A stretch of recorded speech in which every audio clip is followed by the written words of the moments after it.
Move on কৰিব পৰা নাই হয়নে? কেনেকৈ কৰিব? যোৱা কথাখিনি যে মনত পৰে। আপুনি সকলো চেষ্টা কৰিছে, সকলোৰে কথা পাতিছে, ফুৰিছে, নিজকে সুখী কৰিবলৈ বহুত চেষ্টা কৰিছে, কিন্তু আগবাঢ়িব পৰা নাই। ঘূৰি পকি আপুনি সেইখিনি জেগাতে আহি পৰে, বাৰে বাৰে সেইখিনি কথাই মনত পৰে। আগবাঢ়িব পৰাই নাই, পাহৰিব পৰা নাই, আৰু পাহৰাটো সম্ভৱো নহয়। কেনেকৈ পাহৰিব? যাৰ লগত ইমান দিন পাৰ কৰিলে, সুখ দুখৰ সকলো কথা, সেইখিনি পাহৰাটো সম্ভৱ কেতিয়াও নহয়।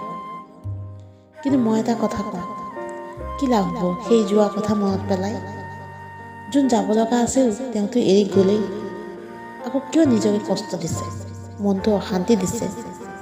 আপোনাৰ জীৱনটো নিজৰ, গতিকে নিজৰ বিষয়ে চিন্তা কৰক, নিজৰ ওপৰত গুৰুত্ব দিয়ক। যোনে আপোনাক দুখ দিছে তেওঁৰ পৰা সুখ পাম বুলি কিয় আশা কৰিছে?